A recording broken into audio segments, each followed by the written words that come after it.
প্রতিদিনের মতোই কিন্তু আজও সকাল সকাল ঘুম থেকে উঠে পড়েছি।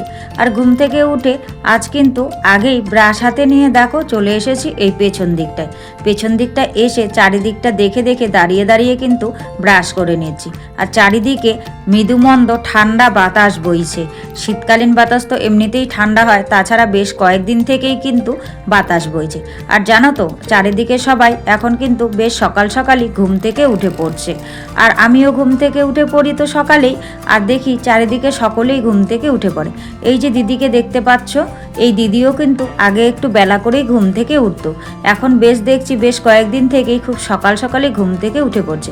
আর দেখো কুকুরের বাচ্চাটা কি সুন্দর ঘুম থেকে উঠে বেরিয়ে পেছন দিকটায় চলে গেছে পটি করতে। তো যাই হোক, আমি ঘরে এসে ব্রাশ করতো ওখানেই দাঁড়িয়ে দাঁড়িয়ে করে নিয়েছি।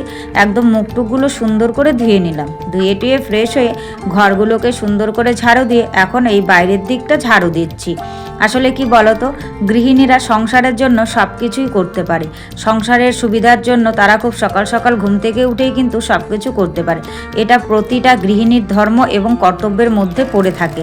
আমরা সাধারণত তাই ভাবি।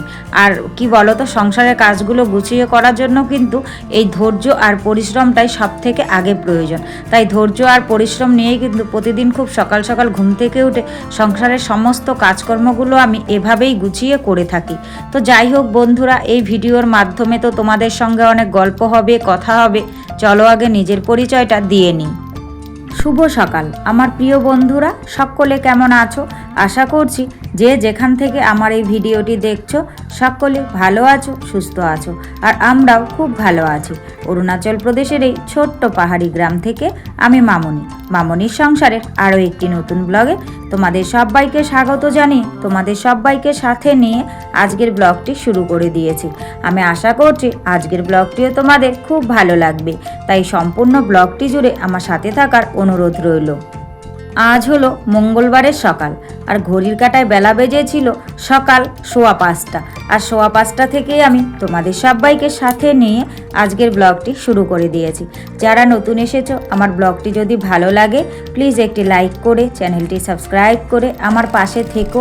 আর যারা আগের থেকেই আমার পাশে আছো তাদেরকে আমার অসংখ্য অসংখ্য ধন্যবাদ আর আমার মন থেকে অনেক অনেক অনেক ভালোবাসা। জানো তো, উঠোনটা ঝাড়ু দিতে দিতে কিন্তু বেশ কয়েকবার আমি হাঁচি দিয়েছি। আসলে কি বলতো, জল ছেটানো হচ্ছে না, আর সেই কারণে এত হারে ধুলো উঠছে কি বলবো। মানে চারিদিক তো শুকিয়ে গেছে, তাই ধুলোয় ধূসরিত হয়ে গেছে। তাই ঝাড়ু দিতে গেলে না প্রচুর পরিমাণে ধুলো ওড়ে, আর সে কারণেই কিন্তু হাঁচি বেরিয়ে সর্দি লেগে যায়। কিন্তু কিছু করার নেই, ঝাড়ু না দিলেও তো ভালো লাগে না। আর সব থেকে বড় কথা, হাওয়ায় বাতাসে পাতা পড়ে একদম চারিদিক ভর্তি হয়ে যায়। সে কারণে কিন্তু ঝাড়ুটা মাস্ট। আর দেখো এই দিকটায় আমি ঝাড়ু দিচ্ছি, আর ওই দিকটায় ওই দিদিও কিন্তু সুন্দর করে ঝাড়ু দিয়ে নিয়েছে ওনার জায়গাটা। আর আমি এই দিকটায় ঝাড়ু দিয়ে একদম সোজা ঝাড়ু দিয়ে কিন্তু কাঁঠাল গাছের গোড়াটায় জঙ্গলগুলো নিয়ে যাই। আর তা না হলে জঙ্গলগুলো যদি এখানে জড়ো করে রাখি পরে নিয়ে যেতে অসুবিধা হয়।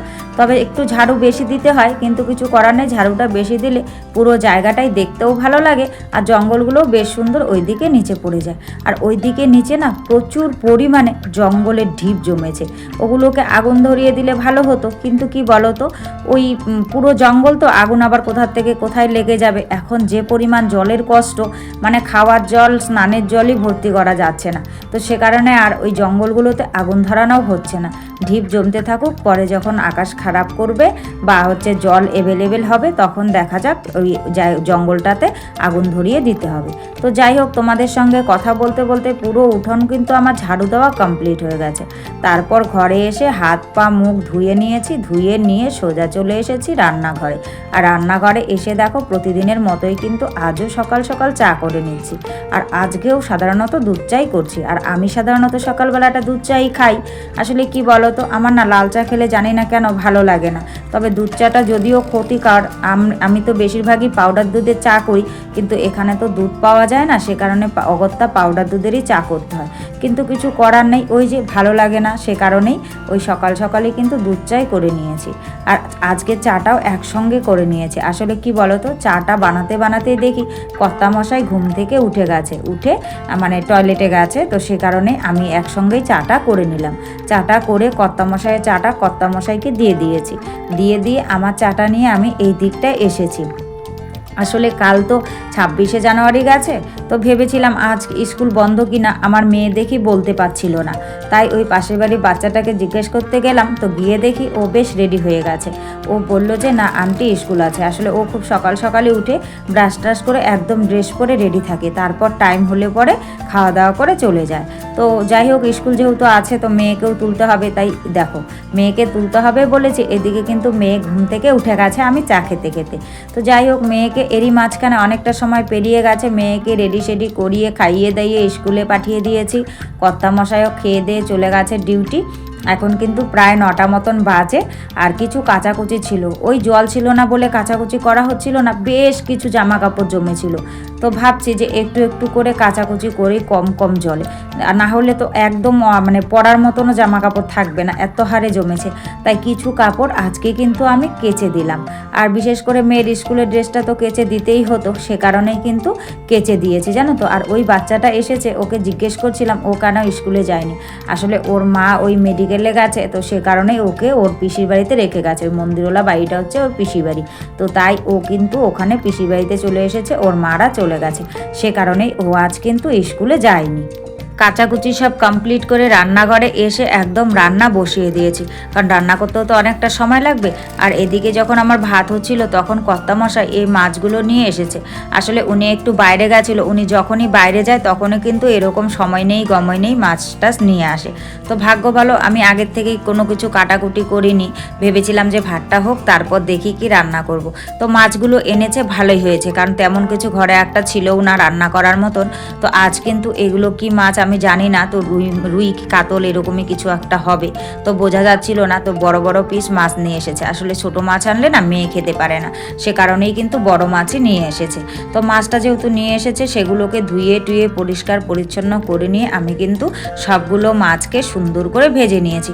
তবে আজ কিন্তু সবগুলো মাছ বানাবো না জানো তো, বেশ কয়েকটা রেখে দেবো, কারণ মাছের পরিমাণ তো অনেকটাই বেশি। তো মাছটা রান্না করার জন্য কেটে নিয়েছিলাম আলু আর বেগুন, আলু বেগুন দিয়ে আজকে মাছের ঝোলটা বানাবো। তো সে কারণে এই বেগুনগুলো একটু বড় বড় করেই সুন্দর করে আগে কিন্তু ভেজে নিয়েছি। আমি সাধারণত আলু বেগুন দিয়ে মাছের ঝোল করলে বেগুনটা আগে ভেজে নিই, ভেজে নিয়ে তারপর আলুটাকে লাল করে ভেজে যে মশলাটা করে রেখেছিলাম সেটা দিয়ে সুন্দর করে কষিয়ে কিন্তু জল ঢেলে দিলাম। মশলা বলতে আজকে দিয়েছি আদা জিরে লঙ্কা বাটা আর একটুখানি টমেটো, আর কিছু দিইনি। তো আজ কিন্তু মেনুতে ওই মাছের ঝোল আর ভাতই করেছি, আর বেশি কিছু করিনি। তো এরই মাঝখানে অনেকটা বেলা হয়ে গেছে, বাচ্চা কাচ্চারা সকলেই স্কুল থেকে চলে এসেছে। এসে দেখো ওখানে বকরি মানে আর কি কুল মাখা করছে আর কি। আর এদিকে আমার যেহেতু কাজকর্ম শেষ, ওই ডাস্টবিনটাকে ফেলে দিয়ে এসে একদম কিন্তু স্নান টান সেরে চলে এসেছি মন্দিরে। আর এই মন্দিরে আমি আসার আগেই কিন্তু ওই যে কাকাকে দেখতে পাচ্ছ, ওই কাকা পুজো দিয়ে গেছে। তো পুজো দিয়ে গেলেও আমাকে তো একটু দিতে হবে তাই না, যার যার পুজো আর কি তাকে তাকেই করতে হয়। তাই আমি আবারও চলে এসেছি। তবে আজকে কিন্তু মন্দিরে তেমন একটা কাজ নেই, কারণ আগে যেহেতু পুজো দেওয়া হয়ে গেছে তাই শুধুমাত্র জল ঢেলেই কিন্তু আমি পুজোটা সেরে নেছি। তো যাই হোক বন্ধুরা, সব মিলিয়ে আজকের ব্লগটা তোমাদের কেমন লেগেছে অবশ্যই কিন্তু তোমরা কমেন্ট করে জানাতে ভুলো না। আর আজকের ব্লগে যদি কিছু ভালো লাগে তাহলে প্লিজ একটা লাইক করো, কমেন্ট করো, শেয়ার করো, আর আমার চ্যানেলটিকে সাবস্ক্রাইব করে এভাবেই আমার পাশে থেকো। সকলে ভালো থেকো, সুস্থ থেকো।